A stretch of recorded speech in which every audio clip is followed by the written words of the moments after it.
नमस्ते दोस्तों, स्वागत है आप सबका मेरे YouTube चैनल में। आज का ये वीडियो बेसिकली एक किताब की रिव्यू के ऊपर है। 16 जनवरी 2024 को ऑनलाइन में मैंने एक किताब खरीदा था। ये सनातन संस्कृति के बारे में बहुत लोगों को पता है, मुझे बहुत इंटरेस्ट है। तो एक किताब के बारे में सुना और नाम सुनते ही मुझे पता नहीं क्यों काफ़ी दिलचस्प लगा वो किताब उसके नाम से। तो मैं सोचा क्यों ना ऑर्डर किया जाए। तो फिर मैंने वो किताब खरीदा। तो आज मैं इस किताब के बारे में रिव्यू लेके आया हूँ। ये किताब का नाम है, इंग्लिश में इस किताब का नाम है बॉस, शॉर्ट में, यानी बेसिक ऑफ सनातन संस्कृति। लेकिन मैंने ये किताब हिंदी में खरीदा है। हिंदी में इस किताब का नाम है सनातन संस्कृति का मूल ज्ञान। ये देखिए, मैं बोलना चाहूँगा अगर आप हिंदी में कंफर्टेबल है, हिंदी पढ़ पाते हैं, तो इंग्लिश के जगह हिंदी में ये किताब खरीदिए, आपको ज़्यादा अच्छा लगेगा पढ़ के। और वैसे भी इसका सेलिंग, हिंदी वाला का सेलिंग ज़्यादा है। इंग्लिश में भी कंटेंट वही है, सिर्फ इंग्लिश लैंग्वेज में है, तो मैंने हिंदी में ली। तो चलिए शुरू करते हैं इस किताब के बारे में रिव्यू। और शुरू करने से पहले एक बात मैं बोलना चाहूँगा, सनातन संस्कृति के ऊपर मेरा अपना 2 वीडियो है, अगर आप लोगों ने नहीं देखा है, त्रिदेव एंड देयर पार्टनर्स और Sati Savitri and common perceptions. Title English में है लेकिन वीडियो हिंदी में है। तो मेरे इस वीडियो के डिस्क्रिप्शन में मैंने लिंक दे दिया है, अगर आपने नहीं देखा है तो ये वीडियो को भी आप देख सकते हैं। तो है, छोड़िए, अब बात करते हैं इस किताब का।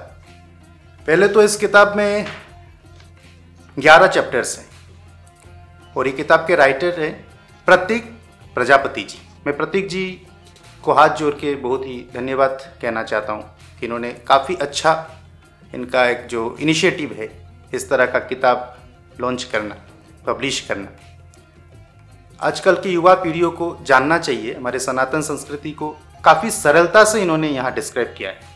तो कोई भी पढ़ के एक बेसिक ज्ञान उसका हो जाएगा, बहुत सारा चीज़ों का डाउट जो है क्लियर हो जाएगा। मेरा बहुत सारा डाउट क्लियर हुआ है, मैं बताऊँगा विस्तार में।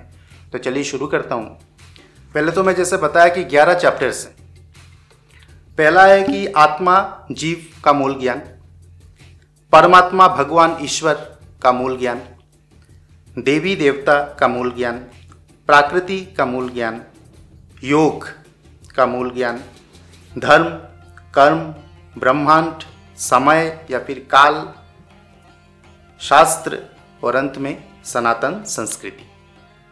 तो इन 11 चैप्टर को काफ़ी बढ़िया से इन्होंने डिवाइड किया है। और आप जब भी पढ़े सीरियली पढ़िएगा। ऐसा नहीं कि पहले मैं योग, मुझे इंटरेस्ट लगता है मैं योग पहले पढ़ लेता हूँ, ऐसा मत पढ़िए, क्योंकि इसका एक रिलेटेबल है हर एक चैप्टर। स्किप करके मत पढ़िएगा, ये एक सजेशन है मेरा। तो मैं पूरा हर चैप्टर का तो यहाँ एक्सप्लेनेशन नहीं दूंगा। कुछ जो मुझे बहुत अच्छा लगा इस किताब के बारे में, पॉजिटिव फीडबैक्स, वो पहले दे देता हूँ। तो शुरू करता हूँ परमात्मा चैप्टर से, पेज नंबर 31। देखिए, वैसे तो हम विष्णु भगवान के बारे में जब भी अवतार के बारे में बात करते हैं, सबको पता है, बच्चे से बूढ़ों को 10 अवतार, 10 अवतार मूवी भी है, बहुत कुछ है, हम हमेशा 10 अवतार के बारे में ही बात करते हैं। लेकिन ये याद रखिएगा, 10 अवतार जयदेव जी ने प्रमुख 10 अवतार का व्याख्या किया है। सिर्फ 10 अवतार ही हैं ऐसा नहीं है। तो यहाँ बहुत बढ़िया से इन्होंने लिखा है, बहुत इंटरेस्टिंग लगा मुझे इनका लिखने का जो स्टाइल है, कि कुल अवतार कितने हैं। 10 नहीं, 24 गलत, 100 निकट भी नहीं, 1000। अच्छा, कैसा रहेगा यदि हम आपको 6 विभिन्न प्रकार के अवतार का वर्णन करें, उसके पश्चात आप ही हमें बताएं कि कितने अवतार हैं। तो इस तरह से मतलब आप जब पढ़ेंगे ऐसा लगेगा आपको कोई आपसे बात कर रहा है, प्रतीक जी आपसे बात कर रहे हैं, और मतलब बोर बिल्कुल नहीं लगेगा। तो ये बहुत अच्छा प्लस पॉइंट है इसका। तो यहाँ बहुत बढ़िया से दिया हुआ है कि 10 अवतार, 24 अवतार ऐसा नहीं, अवतार के पहले प्रकार अलग अलग है, जैसे पुरुष अवतार, लीला अवतार, गुण अवतार, मनवंतर अवतार, योग अवतार, साक्षात्वेश अवतार। इसके बाद मैं यहाँ बताना चाहूँगा चैप्टर नंबर 3 देवी देवता में बहुत एक चीज़ को लेके विवाद होता है आजकल ज़्यादा, कि पहले लोग कहते हैं कि हिंदू धर्म में, सनातन धर्म में 33 करोड़ देवी देवता है। तो अभी कुछ इंटेलेक्चुअल्स कहने लगे नहीं 33 करोड़ ये गलत है, ये 33 कोटि है, यानी 33 करोड़ नहीं 33 टाइप्स ऑफ गॉड हिंदू धर्म में है। इसको भी यहाँ इस किताब में काफ़ी मतलब बहुत अच्छा लगा मुझे, बहुत बढ़िया से लिखा है। मैं आपको ये सुनाता हूँ पढ़ के कि कितने देवी देवता हैं, 33 कोटि या 33 करोड़। यहाँ बताया गया है कि ना तो 33 करोड़ है और ना ही 33 कोटि है। तो क्या है, 3 विष्णु, 24 विष्णु रूप, 12 सरस्वती, 8 लक्ष्मी, 12 गौरी, और हाँ यहाँ जो 33 प्रमुख देवता के बारे में हम बात करते हैं आजकल की, 12 आदित्य, 8 वसु, 11 रुद्र, 1 इंद्र और 1 प्रजापति। सही है, यहाँ ये भी दिया हुआ है, ये गलत नहीं है। 33 प्रमुख देवता हैं, लेकिन 33 प्रमुख देवता ही हैं और नहीं है, ये गलत बात है। तो इसका कंक्लूजन बहुत आप जब पढ़ेंगे आपको विस्तार में पता चलेगा कि 33 प्रमुख देवता हैं, 36 तुषिता हैं, 10 विश्वदेव हैं, 12 सध्यव हैं, 64 आभास्वर है, 49 मारुत, 220 महाराजिक, 424 देवता और देवगण, इस तरह से। और लास्ट में जो इसका कंक्लूजन दिया गया है, इसका कंक्लूजन आपको मिलेगा पेज नंबर 50 में। पेज नंबर 50 में यहाँ दिया गया है कि कितने देवी देवता हैं। पहले आपको ये क्वेश्चन किया गया, पूरा एक्सप्लेनेशन हुआ, फिर पूछते हैं कितने देवी देवता हैं, 33 कोटि या 33 करोड़। ना तो 33 कोटि न ही 33 करोड़। उत्तर है कि वे बदलते रहते हैं। जैसे पृथ्वी पर मनुष्य की कोई स्थिर संख्या नहीं होती, वैसे ही स्वर्ग में देवी देवताओं की भी कोई स्थिर संख्या नहीं होती। मनुष्य की तरह वे भी जन्म लेते हैं, उनका जीवन काल भी समाप्त होता है और फिर एक बार नए देवताओं के साथ एक चक्र फिर से चलने लगता है। तो है ना इंटरेस्टिंग, बहुत ही इसको लॉजिकली भी समझाया गया है। ऐसा नहीं कि एक लाइन में खत्म हो गया, किताब में और भी पन्ने हैं। मैं उस डिटेल्स में जा रहा हूँ जो जिससे आपका मतलब कंसेप्शन चेंज होगा कि ऐसा ही नहीं, फिक्स नहीं है, एक बहुत कुछ है, ब्रह्मांड, यूनिवर्स, मल्टीवर्स, सारी बात यहाँ बताया गया है। फिर मैं चलता हूँ योग, जो बहुत ही एक इम्पोर्टेंट चैप्टर है। सब लोग आजकल योगा फॉरेनर्स जब कहते हैं, हम ज़्यादा उसके प्रति प्रभावित होते हैं। भारत का ही चीज़ है, भारत से ही आया है, लेकिन अभी ऐसा लगता है कि दूसरे आके हमें समझा रहे हैं कि योगा पैंट्स है, बहुत कुछ। योग क्या है? पेज नंबर 70 में यहाँ इस तरह से इसका स्टार्टिंग मुझे बहुत अच्छा लगा कि योग क्या है, और फिर ऐसा बताया गया है कि इसके बारे में जानने से पहले ये जानते हैं कि योग क्या नहीं है। सर के बल खड़े रहना, हाथ पैरों को मोड़ना, शरीर को स्ट्रेचिंग करना, इस तरह के जो हम सोचते हैं कि प्राणायाम हो रहा है, स्ट्रेचिंग हो रहा है, फिजिकल एक्सरसाइज, यही योग नहीं है। इनको अंग मर्दन कहते हैं, जो कि अष्टांग योग के 8 अंगों के तीसरे अंग आसन का बस एक भाग है। सोचिएगा, योग का यहाँ टाइप्स दिया गया है, अष्टांग योग, ध्यान योग, कर्म योग, ज्ञान योग और फिर भक्ति योग। उस अष्टांग योग का 8 प्रकार है, यम, नियम, आसन, प्राणायाम, प्रत्याहार, धारणा, ध्यान और समाधि। तो अष्टांग योग का 8 टाइप का एक टाइप है आसन। तो आजकल लोग योग बोलते ही वो आसन से ही रिलेट करते हैं, बाकी जो है उनके बारे में किसी को उतना कुछ पता नहीं। तो यही मैं हमेशा बोलता हूँ कि सनातन धर्म इतना भास्ट है, उसको थोड़ा बहुत भी अगर आप पढ़ेंगे, बेसिक भी अगर जानेंगे, तो आपका मिसकंसेप्शन जो सारा डेवलप होता है वो दूर हो जाएगा। इसके बाद में आता हूँ दूसरे चैप्टर में, धर्म, जो कि बहुत ज़्यादा इम्पोर्टेंट है। हम अक्सर धर्म के बारे में कहते हैं। धर्म को भी यहाँ काफ़ी सरलता और परफेक्शन के साथ यहाँ बताया गया है कि हम धर्म कहते हैं हमेशा इस्लाम धर्म, हाँ ईसाई धर्म, हिंदू धर्म, ऐसा हम कहते हैं। तो ये भी एक्चुअली गलत है, ये टर्म ऐसा कहना भी गलत है। क्यों गलत है, यहाँ बहुत अच्छा लगा मुझे ये कि धर्म शब्द का कोई उचित अंग्रेजी अनुवाद है ही नहीं। एक्चुअली धर्म का ट्रांसलेशन रिलीजियन नहीं है। हम हमेशा धर्म बोलते ही समझ लेते हैं कि रिलीजियन। समय समय पर धर्म का मतलब भी बदलता है, ठीक है। जैसे उदाहरण के रूप में यहाँ दिया गया है कि अग्नि का धर्म ताप और प्रकाश है। आप कभी भी ऐसी आग नहीं बना सकते हैं जो गर्म ना हो और रोशनी ना दे। इसीलिए हम कहते हैं कि गर्मी आग का गुण धर्म है। रिलीजियन, अभी आप बोलेंगे तो रिलीजियन को क्या कहेंगे? रिलीजियन को एक्चुअली हिंदी में अगर आप कहते हैं, ट्रांसलेट करते हैं, तो होता है संप्रदाय।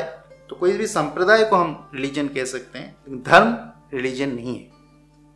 तो ये भी एक बहुत अच्छा स्पेसिफिकेशन यहाँ किया गया है। इसके बाद में आता हूँ ब्रह्मांड, जो बहुत ज़्यादा इंटरेस्टिंग लगा यहाँ एक्सप्लेनेशन। इससे पहले मैंने एक इस्कॉन का एक किताब पढ़ा था, Krishna supreme personality of God head. उस किताब में भी ब्रह्मांड का इस तरह का एक्सप्लेनेशन दिया गया था, काफ़ी डिस्क्रिप्टिव था। यहाँ बहुत सरलता के साथ ये समझाया गया है कि ब्रह्मांड, जो यूनिवर्स, गैलेक्सी, मल्टीवर्स की बात आजकल साइंटिस्ट करते हैं, हम करते हैं, ये कितने प्राचीन हमारी सनातन संस्कृति में पहले से ये दिया हुआ है। हम ओवरलुक कर जाते हैं, हमें पता नहीं होता है ये सब भी है, इतना कुछ। तो ब्रह्मांड के बारे में बोलूँगा पेज नंबर 158। पेज नंबर 158 में यहाँ मल्टीवर्स के बारे में बताया गया। और हाँ, एक चीज़ बहुत इंटरेस्टिंग आपको यहाँ पता चलेगा कि इंद्र, ब्रह्मा जो है, ये हम सोचते हैं कि वो भगवान है, बिल्कुल हैं, लेकिन वो एक पोस्ट का नाम है एक्चुअली। ब्रह्मा भी बदलते हैं, इंद्र भी बदलते हैं। शायद आपको ये पता नहीं होगा, लेकिन आप ये और सर्च करके देख सकते हैं इस तथ्य को। जैसे हमारे यहाँ इस बात को भी दिया गया है काफ़ी अच्छे से कि ब्रह्मा कब बदलते हैं। जैसे एक द्वारिका लीला में एक बताया गया है कि जब भगवान कृष्ण से मिलने के लिए ब्रह्मा आते हैं तो द्वारपाल से कृष्ण पूछते हैं कि कौन सा ब्रह्मा है। तो ब्रह्मा जी पूछते हैं कि श्री कृष्ण ने ऐसा क्यों कहा, मैं तो ब्रह्मा आया हूँ, उन्होंने ऐसा क्यों कहा कि कौन सा ब्रह्मा है। तब ये एक्सप्लेनेशन किया जाता है कि आपके जैसे ऐसे और भी करोड़ों ब्रह्मा हैं जो अलग अलग ब्रह्मांड में हैं। किसी के 1000 सर हैं, किसी के 1,00,000 सर हैं, जैसे आपके 4 हैं। तो इस तरह से काफ़ी इंटरेस्टिंग यहाँ ये पिक्चर भी दिया हुआ है कि ब्रह्मा, कितने सर वाले ब्रह्मा हर एक ब्रह्मांड में हैं। कि विष्णु जो सांस लेते हैं, उनका सांस लेना, सांस छोड़ना, उसमें क्या ब्रह्मांड में चेंज आ रहा है। ब्रह्मा कब बदलते हैं, 14 मनवंतर कब कंप्लीट होता है, 4 युग से क्या होता है, सारा जो इसका डिस्क्रिप्शन है बहुत बढ़िया से दिया गया है। तो ब्रह्मांड के बाद दूसरा चैप्टर में मैं अभी फोकस करना चाहूँगा, वो है समय या फिर काल। समय और काल को जानना बहुत ज़रूरी है और हमारे धर्म में किस तरह समय को बताया गया है। जैसे हमारा एक दिन और ब्रह्मा का एक दिन बिल्कुल एक नहीं है। तो इस बारे में कृष्ण के कहानी में भी है, जब ब्रह्मा जी सारे बैल बकरी और उनके दोस्त को, बालकों को, श्री कृष्ण जब छोटे होते हैं वो चुरा लेते हैं और फिर जब वो लौट के आते हैं क्या होता है वो सुन लीजिएगा, आप कभी सर्च करके पढ़ लीजिएगा। मैं उसमें अभी फोकस में नहीं जा रहा हूँ, लेकिन ये काल में भी इस तरह का काफ़ी कि समय क्या है काफ़ी अच्छा से बताया गया है। पेज नंबर 177, पेज नंबर 177 में आपको सत्ययुग कितना दिन का था, सत्ययुग में किस तरह का कि हर कोई धार्मिक और सुखी था, ठीक है, बीमारी लगभग था ही नहीं, लगभग स्वर्ग और पृथ्वी तब एक ही जैसा था, सब कुछ लगभग स्वर्ग जितना अच्छा था, कोई राक्षस नहीं थे, इसलिए कोई अशांति भी नहीं थी, वर्ण व्यवस्था नहीं थी, ठीक है। फिर त्रेता युग में क्या क्या आया कि समाज के लिए वर्णाश्रम व्यवस्था का निर्माण हुआ, कृषि, कला, शिल्प, विज्ञान, राजशाही, व्यापार, परिवहन, इस तरह के चीज़ों का एडिशन हुआ त्रेता युग में। फिर द्वापर में क्या हुआ, ठीक है, बुरी आदतें, रोग, असत्यता और झूठा ज्ञान बढ़ने लगा। फिर कलियुग में क्या हुआ, उसके बारे में तो हमें पता ही है, हम कलियुग में हैं। समाज में लगभग कोई तपस्या, पवित्रता, सच्चाई, करुणा या फिर स्वच्छता नहीं रही। हाँ तो दोस्तों, एक चीज़ कहना बहुत ज़रूरी है कि काल चैप्टर में एक ऐसा यहाँ ट्विस्ट आपको मिलेगा, शायद इसके बारे में आपने पहले कभी ना सुना हो। यहाँ बताया गया है कि रामायण जिसके बारे में हमें पता है, जो कहानियाँ हैं, वो सिर्फ एक बार नहीं पहले भी हुआ है। यानी सत्य, त्रेता, द्वापर, कली, ये रिपीट पहले भी हुआ था। अभी कली खत्म होगा, फिर से सत्य शुरू होगा, ऐसा बताया जाता है। जैसे कहीं कुछ रामायण में है जहाँ वानर सेना ने पुल नहीं बनाया था, एक धनुष से ही वो लंका पहुँच गए थे। तो किसी रामायण में रावण के 10 नहीं 1000 सर थे। तो इस तरह के कुछ ट्विस्ट भी आपको मिलने वाला है, और बहुत विस्तार से, बहुत लॉजिक के साथ कौन से पुराण में इसका वर्णन किया गया है, ये सारा आपको मिल जाएगा। काल में ये चीज़ तो आपको जानना बहुत ज़रूरी है कि सत्ययुग, त्रेतायुग, द्वापर, कली, इस 4 से बनता है एक चतुर्ग युग, 4 युग। एक चतुर्ग युग से बनता है एक महायुग, और 71 महायुग से बनता है एक मनवंतर। तो 14 मनवंतर ब्रह्मा जी का एक दिन एक रात है। इसके बाद में जो चैप्टर में जा रहा हूँ वो बहुत ही ज़्यादा इंपॉर्टेंट चैप्टर है, क्योंकि जब भी हम सनातन संस्कृति के बारे में बात करते हैं तो वेद, पुराण, उपनिषद के बात के बिना तो सब कुछ अधूरा है। तो शास्त्र में भी यहाँ काफ़ी अच्छा एक्सप्लेनेशन आपको मिल जाएगा, और उसके साथ मिलेगा ये वैदिक साहित्य का वृक्ष, ये वैदिक ट्री यहाँ बनाया आपको मिलेगा। पूरा डिटेल में दिया हुआ है कि यहाँ पराविद्या, पाराविद्या क्या है वेद में, श्रुति, स्मृति, न्याय, फिर वेद, उपवेद, वेदांग, खंड, अलग अलग सूत्र क्या है, इतिहास जो मेरा सबसे फेवरेट हमेशा रहा है, रामायण और महाभारत।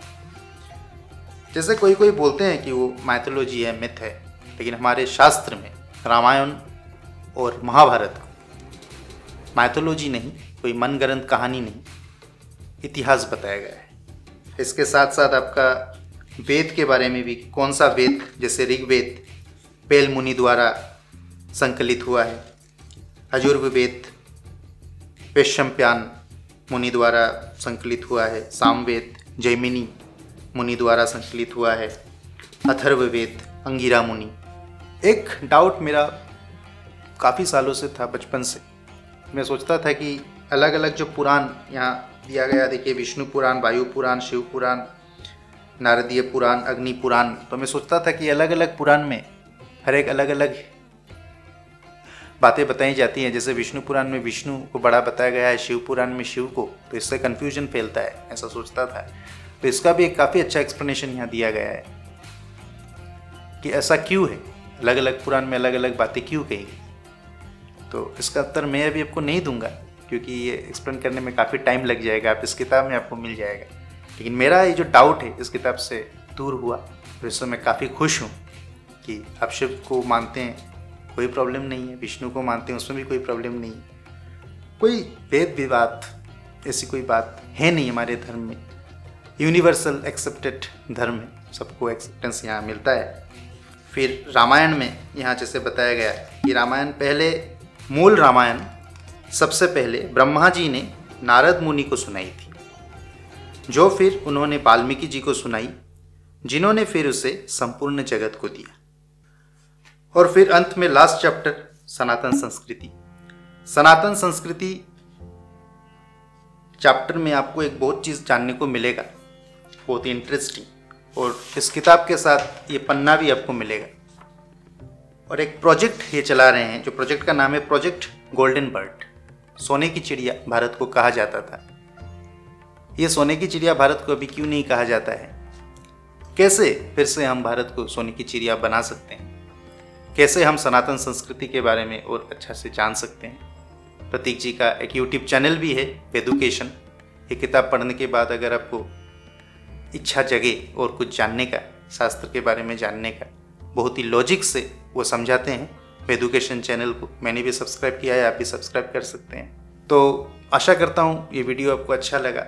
और हाँ, जाने से पहले आप सोच रहे होंगे कि सारा पॉजिटिव बातें बता दिया, नेगेटिव तो कुछ बताया नहीं। नेगेटिव बोलने का तो कुछ है नहीं, बस इतना बोलना चाहूँगा कि कुछ पन्नों को इन्होंने खाली छोड़ा हुआ है, 2-3 सेंटेंस से छोड़ दिया। ये डिज़ाइनिंग की बात है, तो डिज़ाइनर को मैं बोलना चाहूँगा, पब्लिशर को, कि अगर आप कॉस्ट कटिंग करें, कुछ पन्नों में थोड़ा भर दें, तो किताब शायद थोड़ा और छोटा हो जाए और उसका प्राइस शायद और थोड़ा कम हो जाए। 200 रुपये अगर एक किताब का दाम आप रखते हैं तो मुझे लगता है सेलिंग और थोड़ा बढ़ सकता है, लोगों को इस ज्ञान के बारे में और थोड़ा पता चल सकता है। तो इस बारे में सोच के देखिएगा, बस इतना ही बोलना चाहूँगा। गलत कुछ नहीं है, बस कुछ तो बोलना चाहिए, एक सजेशन मेरे तरफ से, तो ये सजेशन मैं देना चाहूँगा। बाकी तो बहुत कुछ जानने को मिला, बहुत कुछ सीखने को मिला। आशा करता हूँ आपको भी अगर सनातन संस्कृति में रुचि है तो ये किताब आप ज़रूर खरीद सकते हैं, और कमेंट में लिखिएगा कि मेरा रिव्यू आपको कैसा लगा। वेदुकेशन चैनल का लिंक भी डिस्क्रिप्शन में दिया हुआ है। आज के लिए इतना ही, नमस्कार।